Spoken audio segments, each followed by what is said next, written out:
Hi, Suzanne. Can you hear me?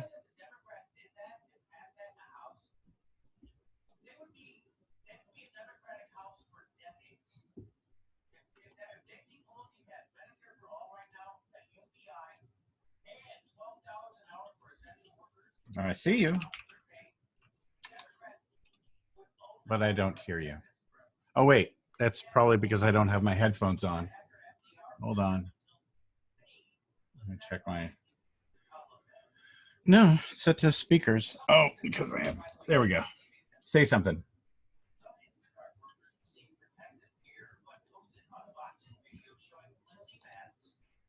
Wait, I'm muted. Nope, I just unmuted you. I can hear you now. Okay, so I set this up in a different format, and you let me know if this is too weird. I was wondering if we could sit on a couch. Sure, be more comfortable, right? I mean, it's a couple hours, so by all means. So there's this big pile here that looks bad, though. Or it looks lived in. And mine is kind of a mess. Unfortunately, these piles are Bob's filing system. Hi, Suzanne. Hi, Kimmy. Hey. Still can see it, huh? Oh, I like the wheel. It's there, but I mean, it's not bothering anybody. What with the light? Is the light going to be okay? I mean, Bob will be next to me. He's a little taller, so I might need to go up a little. Yeah, and that hides the pile now. Should I put the blinds down, or? Yes, because that just blooms behind you. I like the whale picture. Oh, I lost my little peace sign. Let's see. That was one. I don't have the light on in this room either, so there's that. So there's several people I thought we might try to do a test with here. Okay.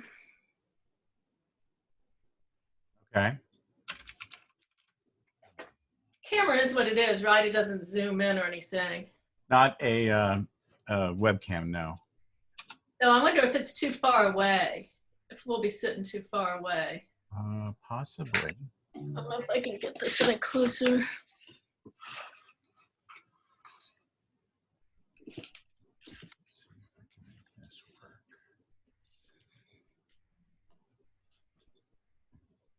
A little bit closer. If I share this screen.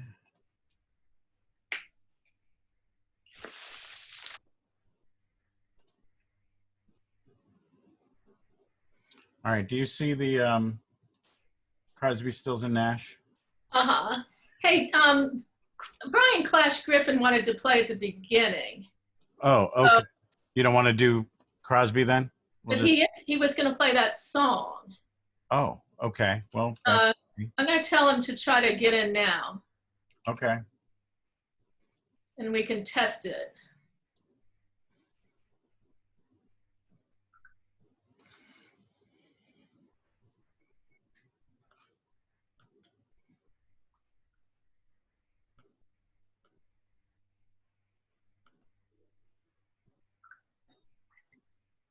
And then did you see where I sent you like a PowerPoint that Mark Stansberry put together over email? Did you send it to me? I don't know if I saw it. Yeah, much earlier today. We didn't really ask him to do this, and it's not really on the subject. Oh, but if you went through all the trouble. I mean, the end of it is about 50 years of organizing, student organizing and stuff, but the beginning of it is like how it's like coronavirus is affecting the native population and how we used to give them blankets that had diseases in them and all that kind of stuff. It's the 528 years of rebellion. Yeah. Oh, but it's PowerPoint. Did you get it? Did you find it? I'm getting it. I'm hoping I can open it. Does PowerPoint work in Zoom? If I can open it in Google version, then maybe. But I don't actually have Microsoft's PowerPoint. But I've been successful. I'm almost there. I'm just dropping it into my. I got PowerPoint. If I could be the one that has to run it or something. Or... Is it on the laptop you're connected to Zoom with? No, we're not on my laptop. We're on my huge iMac I brought home from work. Then no. I mean, you could. Can you open it on your iMac? Oh, for sure, yeah. I got every program on this Mac. Okay, well then possibly. That's a little better. Now I got the window blinds all the way down. Can't see myself that well because I'm too far away. But no, the light looks good. It looks good. Okay, let's see if we can get some people in here. Test them. Okay, I'm opening the PowerPoint in Google Slides. I think Brian's trying to get in right now. Is he? Oh, yeah. John Brakey is. Okay, he's not on the agenda, but that's okay. John Brakey, welcome. Wait. We can hear you now. Yeah, I'm trying to get things set up here. Let me see what I'm doing here. Okay. Oh, there we go. Now I'll turn that back on. Moon. Uh-oh, something's wrong here. Okay, there we go. I like my moon. I filmed another good one last night. Okay. It's cute. Somebody's got feedback happening. Is that you, John? That's me. I got to turn down on my end. I'm sorry. Sorry. All right, so I'm testing the PowerPoint presentation. It looks like it will work. What's that? This is a PowerPoint that one of the guests provided. Oh, good. So did it go full screen for you guys? Yeah, it is. Okay. Hi, Suzanne. Hi, John Brakey. So that works. I'm mooning you here. Can you see?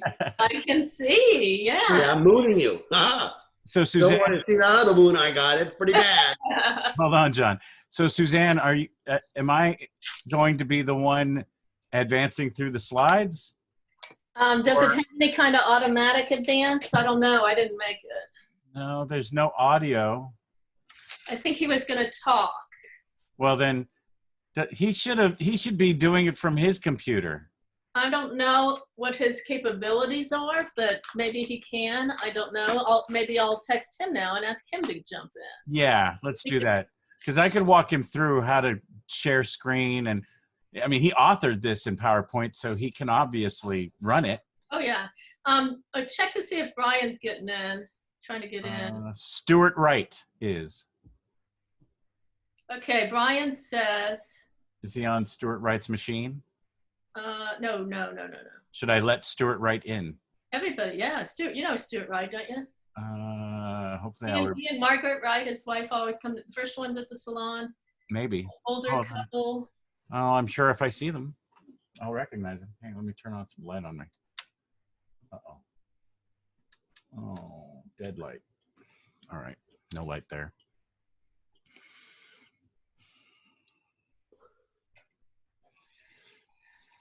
Okay. Hey, John Brakey, while I have you here, can you tell me what's the name of the next county that we will be doing an election security forum? Well, it's really going to be really the whole state, and it's going to be on Dominion, okay? Michigan? And Dominion products. So 55% of the state of Michigan is Dominion. So we're going to be inviting like a whole statewide worth of people? We're going to be dividing people. We can maybe try doing some advertising on Facebook and Target, and then work with the people we know up there already who are already on Dominion who are concerned. So it'll be not a big group, you know, it'll be how we can contact, and would be nice to get a couple hundred. And then also use Facebook like we talked about. Well, yeah. I mean, yeah, because, you know, it's pretty advanced what we're trying to do. And we're going to obviously use the webinar to its fullest potential. So. Absolutely. We're getting better and better the more we do of this. Yeah. Okay, Brian Clash has it's asking for a meeting ID. Well, the ID is in the link, but okay, it's the last, how many characters? Hold on a second. I have to come out of this sharing. I'll come out of the sharing. Oh, there it is. Stop share. And I can get the ID, and it is, text this to him. 222-255-972.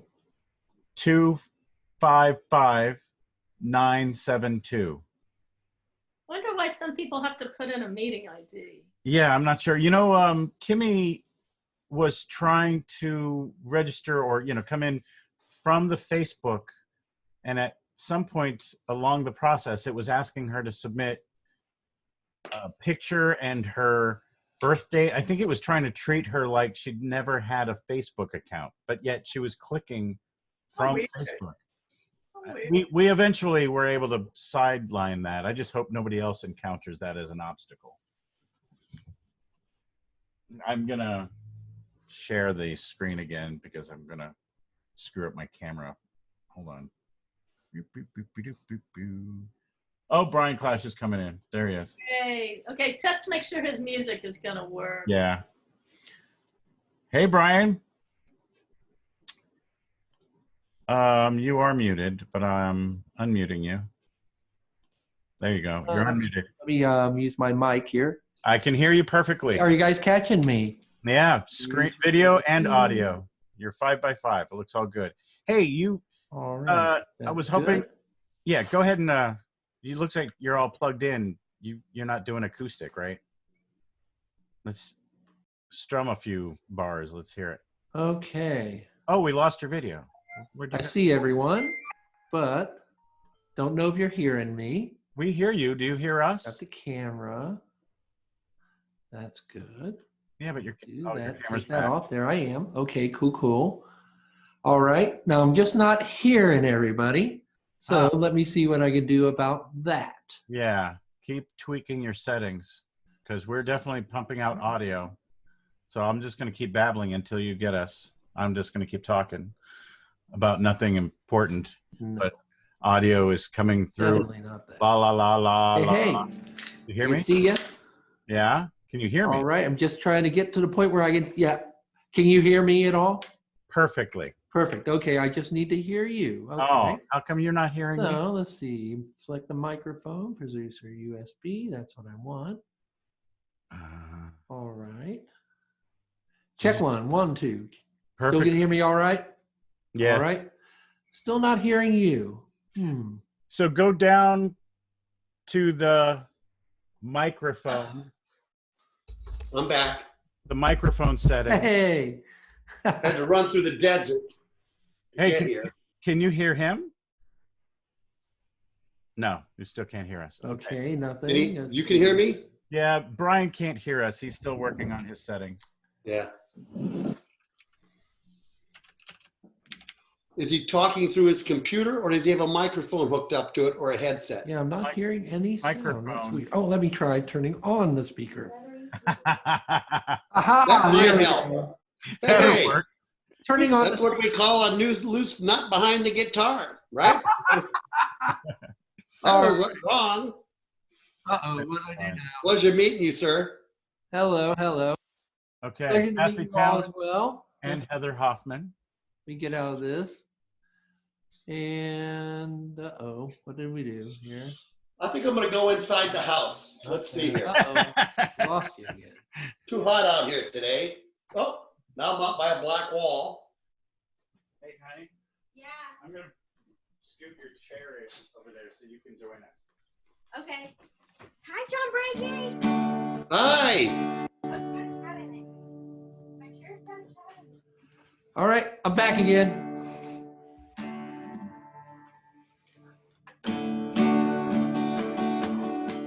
Yeah, it sounds great. I'm back.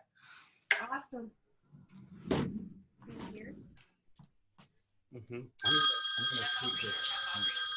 All right, let's try that. That's on. Good, good, good, good.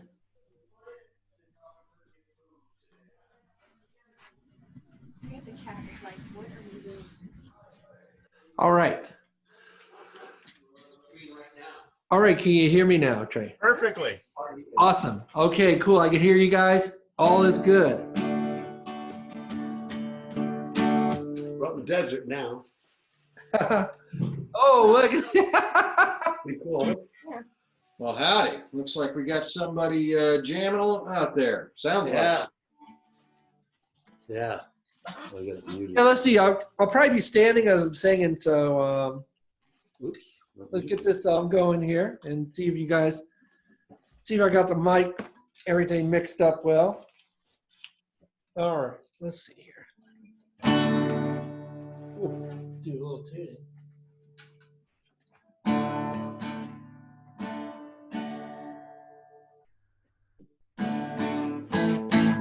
Can you guys hear it all right? Yeah. Sounds Can great. you hear it all right now? Yeah, yeah. Music and the singing. Sound good together? Perfect. Well as I can get. All right, cool. All right, I'm going to hang here then and be part of all this. Very cool. We're just we're waiting for some folks to join. Awesome. Damn it. I'll do a little tuning while we're at it. I say you can just play music. Yeah, I'll play some songs here and while we're.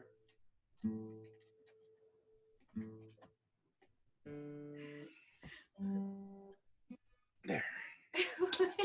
All I see is John's tummy.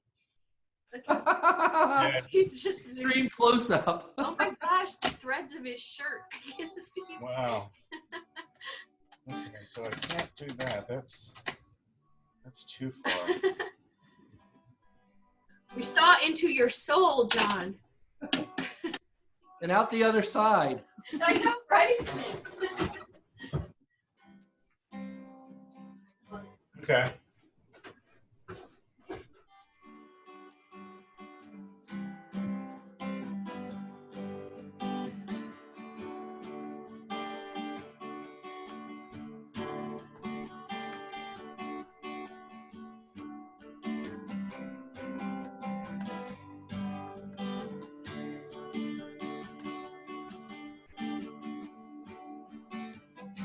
Hey, hey. Good to see you out there.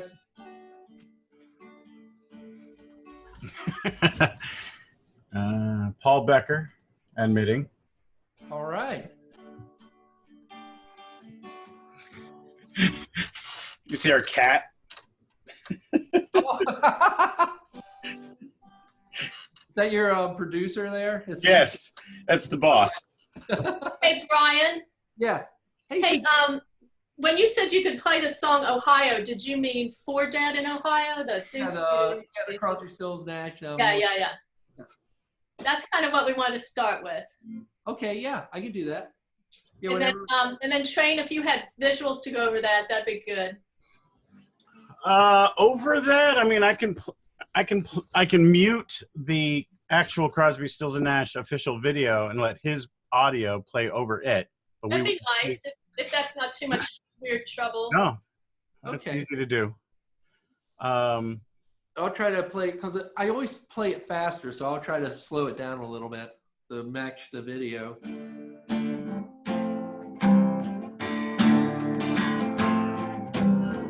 Something like that.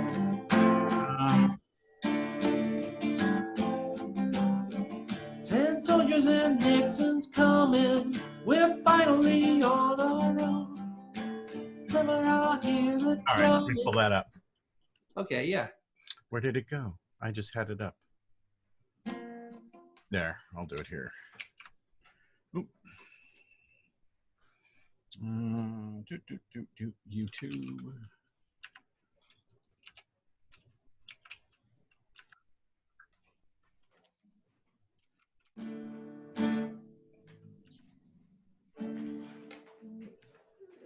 Chat diddle day. Oh, there we go.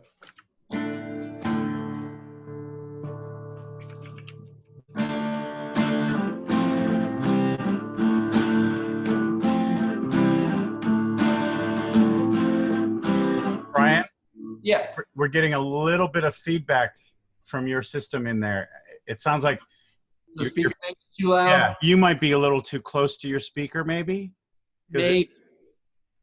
Let me bring it on down here. Okay. It's not That better? Let me. Oh, strum. Yeah. Now I did the little distortion on the guitar, so.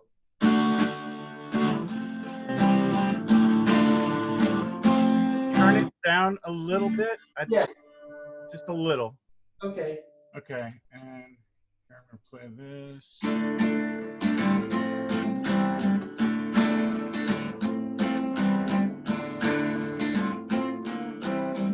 10 soldiers and Nixon's coming. We're finally on our own. This summer I hear the drumming for dead in Ohio. Okay. Oh, there it is. Hey.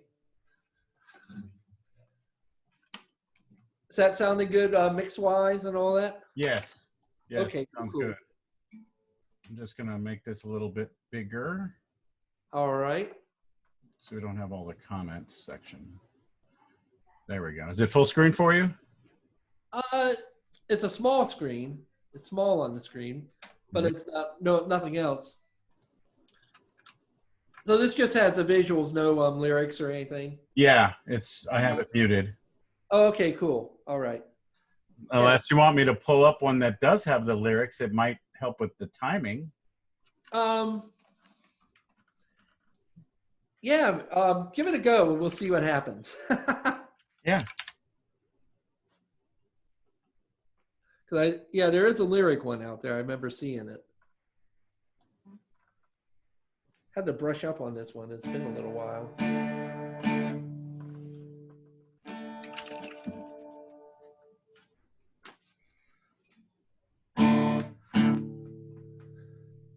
This is the Neil Young video. Okay. But it'll work because we're not hearing them. Dead on the ground. Okay. There you There go. it is. All right, I'm from the very beginning. Okay.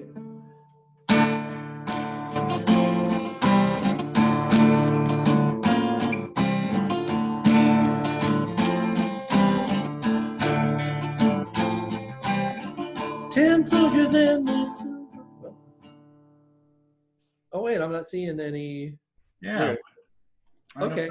I Well, don't- I mean, give me a second. Let me find Okay. it. Somewhere. Oh shoot, he's got. Hello. hello?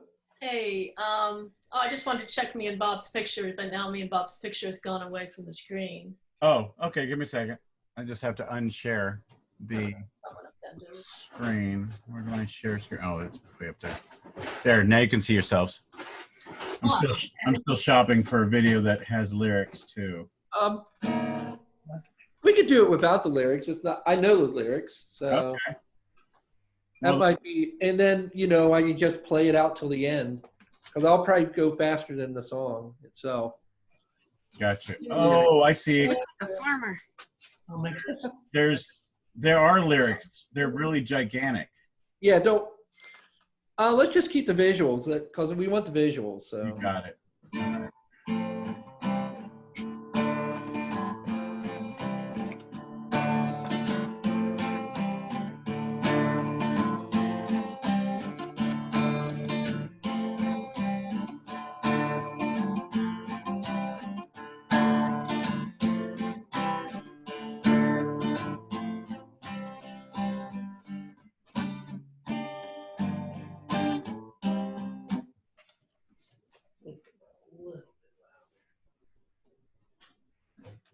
All right. Oh, there it is. All right.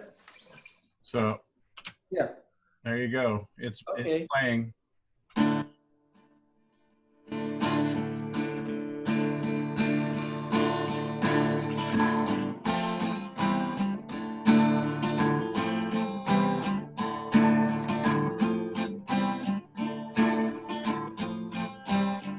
Ten soldiers and Nixon's coming.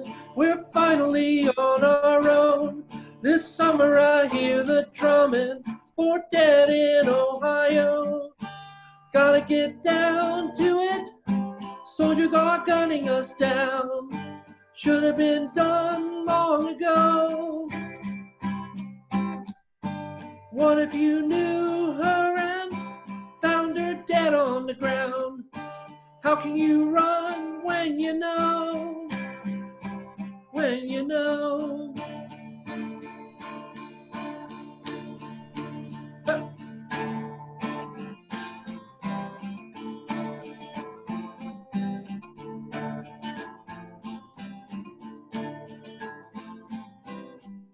So that's just ready to go whenever we're ready to go then? Or- Okay. We're 3 minutes away. It's just been on the one image. It has, hasn't it? What's Yeah. up with that? Is it just, look at it. It's just this. I guess it's an image there just on. Oh, now that I scrubbed through it, it's only like 3 images. Oh, okay. It's Okay, not I a was good wondering, I clip. thought it was frozen. Okay. No, it's just a 4. All right. Well, That's- yeah. I'm cycling through this one. Oh, this one's a lot better. Yeah, okay, let's do that one. Yeah, that's the Okay, we're almost ready to go. Okay. Okay. So we're at 3 minutes till.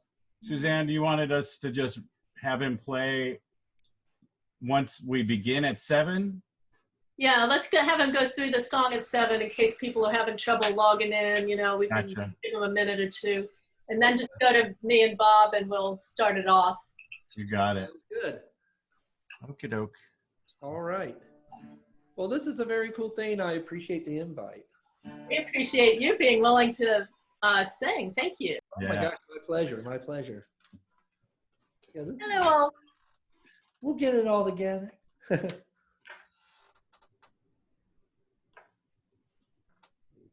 my- Put that over there. This over here. We're up to 11 folks have joined us so far.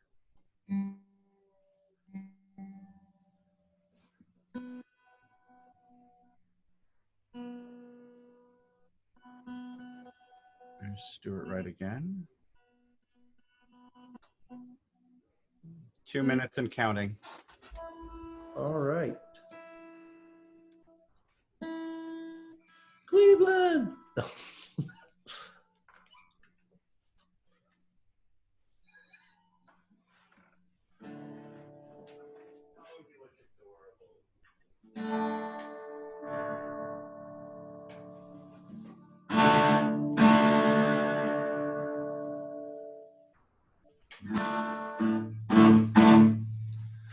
Okay, I put a little bit more edge on the guitar there. Hey, Train. Yeah. So how can I see the chat? I'm not seeing a way for me to bring up the chat. On your screen at the bottom of the thing, it should. Oh, I see. It brought it up right in the middle of the screen. That's weird. Okay. Okay, it is now 1 minute till. All right. All right. And don't forget to record. Oh, it's been recording since I started. Ah. All right. All right.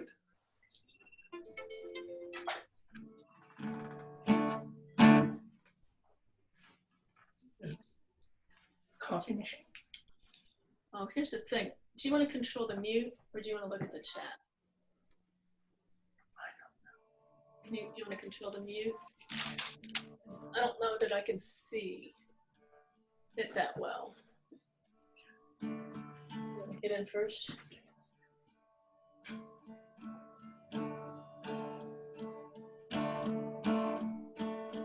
It's like you do it when you're doing your stuff at school. See here.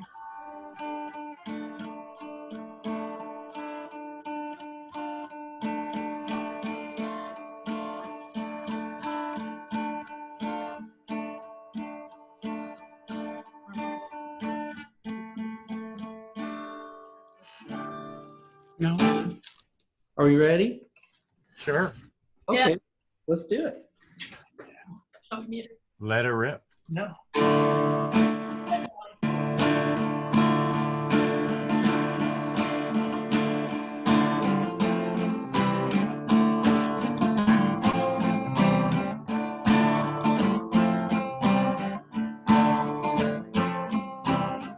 Tin soldiers and Nixon's coming. We're finally on our own. This summer I hear the drumming for dead in Ohio.